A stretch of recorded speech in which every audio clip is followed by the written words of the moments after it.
After my father's death, I didn't tell my stepmother that he had left me $20 million. And then, my father's death was a brutal blow, but his last act was a betrayal I never saw coming. A secret will, a silent pact, and a fortune he left to me with a single, cryptic command: don't tell his wife. Now, I have to decide if I will uphold my father's final wish or tell my stepmother the truth, knowing it could ruin her and change my life forever. The silence in the grand, echoing house was the loudest thing I had ever heard. It had swallowed my father whole, and now it was coming for me. I sat in his study, the leather-bound books on the shelves standing like silent witnesses to his absence.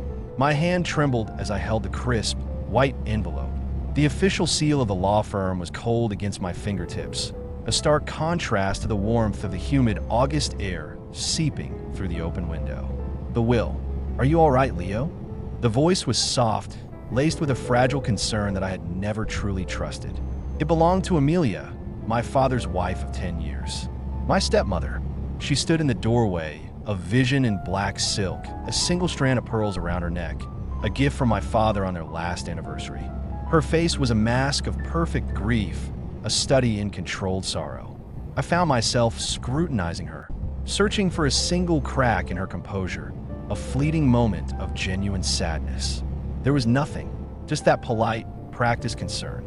"I'm fine, Amelia," I replied, my voice hoarse. I slipped the envelope into my jacket pocket before she could see it. Just thinking, she glided into the room, her movements graceful and slow. "I miss him so much," she whispered, her eyes fixed on a portrait of my father above the fireplace. He looked so vibrant in the painting, so full of life, a stark contrast to the man I had watched wither away in his final months. I don't know what I'm going to do without him. I felt a pang of guilt, a fleeting moment of sympathy for her, a woman who had spent a decade with a man who was often more of a presence than a partner. But the guilt quickly soured into a familiar resentment. I knew the truth about their relationship, about her carefully constructed facade. "You'll be fine," I said, the words coming out colder than I intended. "You're a strong woman, Amelia." She turned to me, a faint, almost imperceptible smile touching her lips. "I hope so, but this house, it feels so empty now. I suppose everything will be settled soon. We'll know what he wanted. He always told me he had taken care of me." I nodded, the weight of the envelope in my pocket growing heavier. She had no idea. She had no idea about the last conversation I'd had with my father, a confession whispered on his deathbed, a secret he had kept from her for years. I had to go. I needed to be alone. I needed to read that will to understand the full scope of his final act. "I'm going out for a walk," I said, standing up. "I need some air." She didn't object. She just stood there, her hands clasped in front of her, the perfect picture of a grieving widow. But as I walked away, I felt her eyes on my back, watching, waiting. The game had already begun. The park was a welcome escape from the suffocating atmosphere of the house. I found a bench beneath an ancient oak tree, its leaves rustling softly in a breeze, a stark contrast to the oppressive stillness I had left behind. With trembling hands, I pulled out the envelope. The paper crackled as I unfolded the document, my eyes scanning the legal jargon, searching for the core of my father's last wishes. My father, Richard Thorne, a titan of industry, a man who built an empire from nothing, had always been a private man. Even in death, he continued to surprise me. The will outlined the distribution of his vast estate, properties, investments, art collections. Amelia was indeed well provided for, as he had promised her. A substantial trust fund, the family country estate, a generous annual allowance. Enough to ensure her continued lavish lifestyle, to keep her in the pearls and silk she favored. I felt a knot in my stomach loosen slightly. At least she wouldn't be destitute. My father, for all his faults, was not cruel. But then I saw it, a specific clause buried deep within the legal text, almost hidden amongst the intricate paragraphs. My breath hitched. To my son, Leo Thorne, I bequeath the sum of $20 million to be transferred to his personal accounts within 30 days of my passing. This sum is to remain undisclosed to Amelia Thorne, my wife, for a period of no less than 5 years from the date of my demise. This is a personal request, born of circumstances known only to myself and my son. $20 million, and a secret I was to keep from Amelia. My father, in his final act, had burdened me with a massive secret, a test of my loyalty, a strange, posthumous game. Why? What circumstances? My mind reeled. I remembered our last conversation. He was weak, his voice barely a whisper. Leo, he'd rasped, his eyes fluttering open. There's something you need to know. After I'm gone, the will, there's a part for you. A separate part. Don't tell Amelia. Not yet. She doesn't understand. She never truly understood. He hadn't elaborated, his strength failing him before he could explain. I had dismissed it then, attributing it to his failing mind, the ramblings of a dying man. But here it was, in black and white, confirmed by the cold, impartial hand of the law. He had known exactly what he was doing. I folded the will slowly, my mind a whirlwind of confusion and a strange, thrilling sense of power. $20 million, a fortune, and a secret that could either bind me to Amelia in a web of deceit or free me entirely. The weight in my pocket felt different now. It wasn't just paper, it was a decision, a choice that would shape my future, and perhaps Amelia's as well. The game, it seemed, was even more complicated than I had imagined, and I was the only one holding all the cards. The following days were a delicate dance of deception. Amelia moved through the house like a ghost, her grief a constant, visible presence. She would sit in the study for hours, a forgotten teacup growing cold on the desk, staring at the empty chair where my father had once held court. I played my part, offering silent comfort, a hand on her shoulder, a somber nod when she spoke of how much she missed him. Every interaction was a tightrope walk, a performance of shared sorrow, while I harbored a $20 million secret. One evening, as the rain hammered against the windows, she found me in a library, a glass of whiskey in my hand, staring into the flickering fire. "Leo, we need to talk," she said, her voice softer than usual. I braced myself. "About what, Amelia?" "The will. The lawyers have been calling. They want to set up a meeting to go over everything. I'm worried. Your father was a generous man, but he was also very private about his finances." My heart hammered against my ribs. Was this it? Was she fishing for information? "I'm sure everything is in order," I said, trying to sound nonchalant. She sat on the sofa opposite me, her gaze piercing. "I hope so. My future, it's all tied up in this, you know. I gave up my life for him. For us. I gave up my career to be a wife to him, to take care of him when he was sick. He promised me he would provide." I felt a flicker of anger. Was this a test? A manipulation? "My father always kept his promises," I replied, the whiskey burning a trail down my throat. "I know," she said, her voice dropping to a near whisper. "But there were things I didn't know about. His business dealings, his old investments. He was a man of secrets, wasn't he?" "Perhaps," I said, my gaze fixed on the fire. "Some secrets are best left buried." A long silence stretched between us, filled only by the crackling fire and the drumming rain. She was searching my face, my every gesture, looking for a sign, a clue. I held her gaze, my own expression a blank slate. I had to be careful. One wrong word, one fleeting expression, and the fragile peace between us would shatter. I just hope he didn't do anything foolish," she said finally, her voice laced with a subtle hint of fear. "He was so frail at the end. I want to trust that he did the right thing. For all of us." Her words hung in the air, an unspoken plea for reassurance. But I couldn't give it to her. Not fully.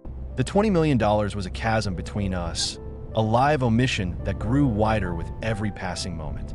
I finished my whiskey in a single gulp, the burn in my throat a welcome distraction from the weight of my secret.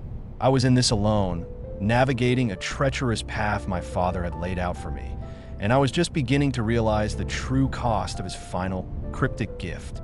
The meeting with the lawyers was a formality, yet it felt like a courtroom drama. Amelia, impeccably dressed in a tailored black suit, sat beside me, her posture perfect, her face a serene mask. I, on the other hand, felt a cold sweat on my back, the weight of the secret pressing on me like a physical force. The head lawyer, a silver-haired man named Mr. Finch, cleared his throat and began. He read through the will, his voice a monotonous drone. The details of Amelia's inheritance were laid out in precise legal terms. The trust fund, the properties, the allowance. She listened intently, her eyes closed, as if absorbing every word. When he finished, she opened her eyes, a faint smile on her lips. "Thank you, Mr. Finch. My husband was very generous. He took good care of me." Mr. Finch smiled politely. "He certainly did, Mrs. Thorne." He then turned to me. "And for you, Mr. Thorne, as you know, your father left you the majority of his company shares and the controlling interest in the family foundation.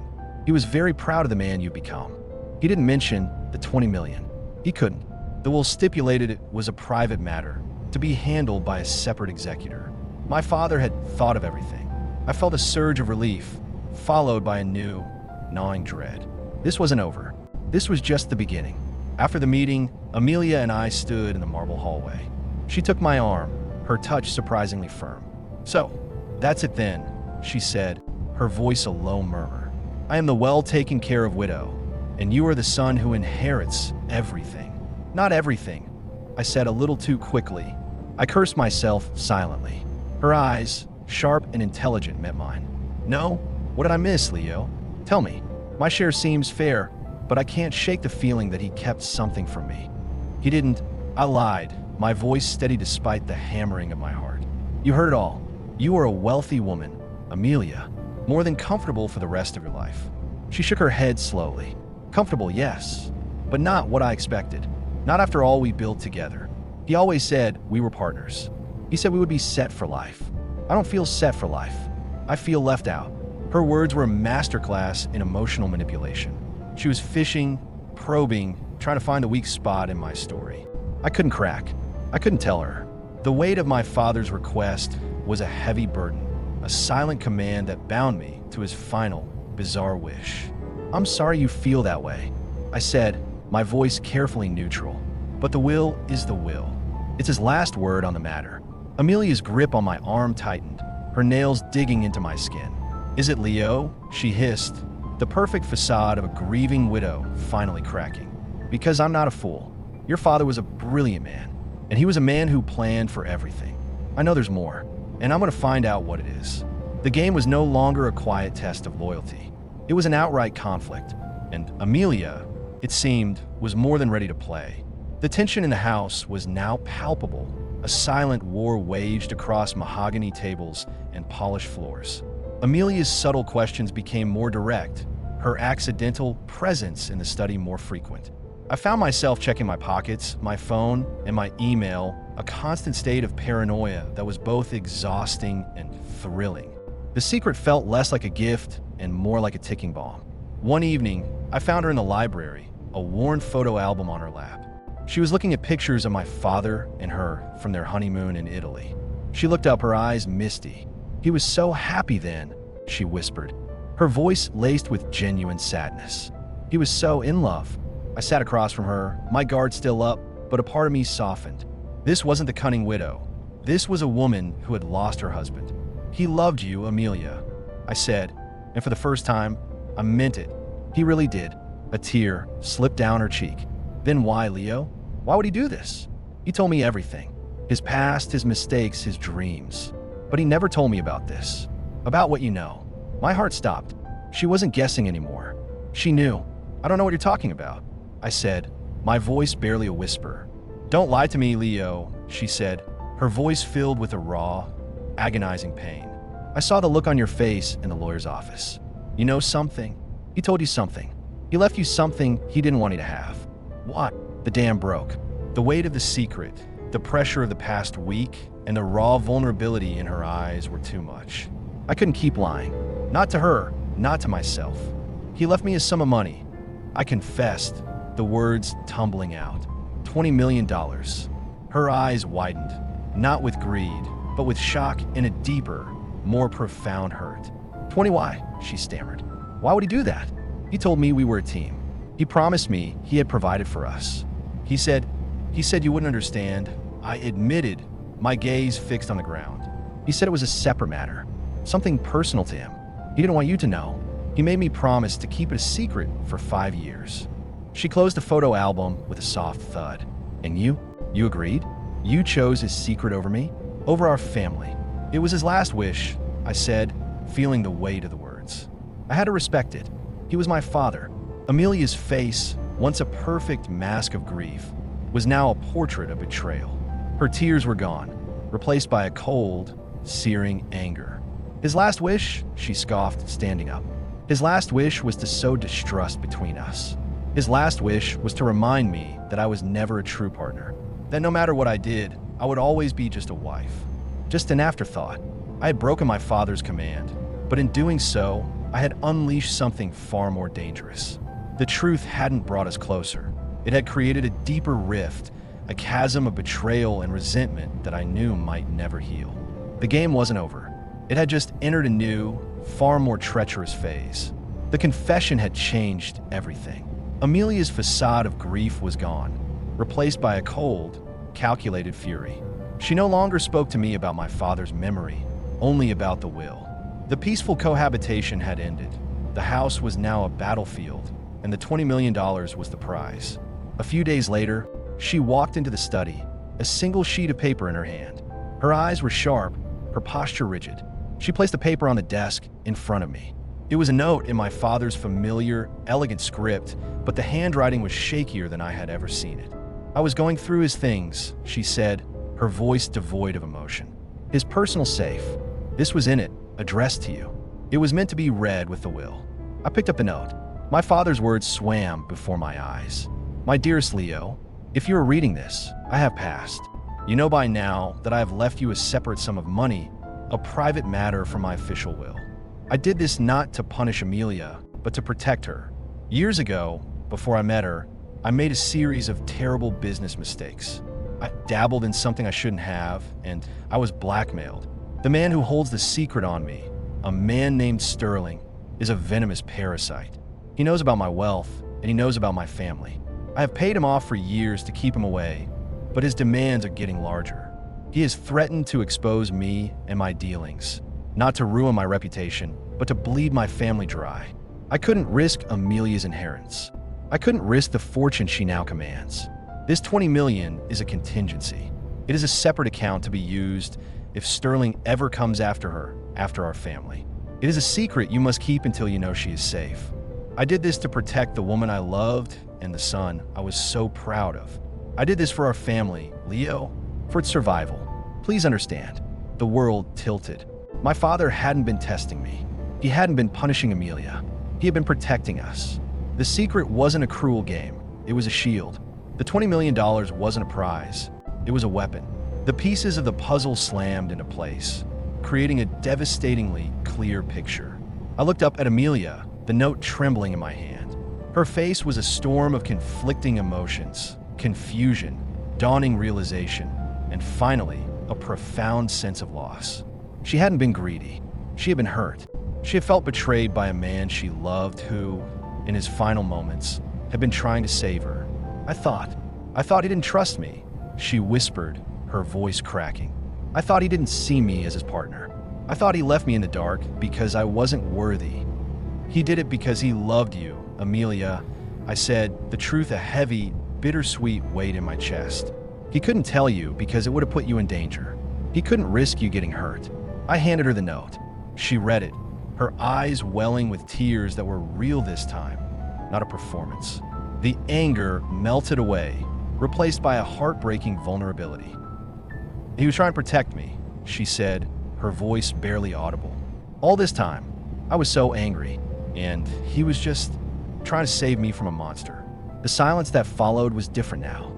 It was no longer the oppressive quiet of deceit, but the heavy stillness of shared grief and a newfound understanding. The game had ended. The truth had been revealed, and in its wake, there was only the fragile, painful foundation of a family trying to heal. We were no longer adversaries, but a team with a new purpose, to face the future and whatever Sterling might bring together. My father, in his final act, had done more than just leave a will. He had left us a legacy of survival and a bond forged in the crucible of his final, perfect secret.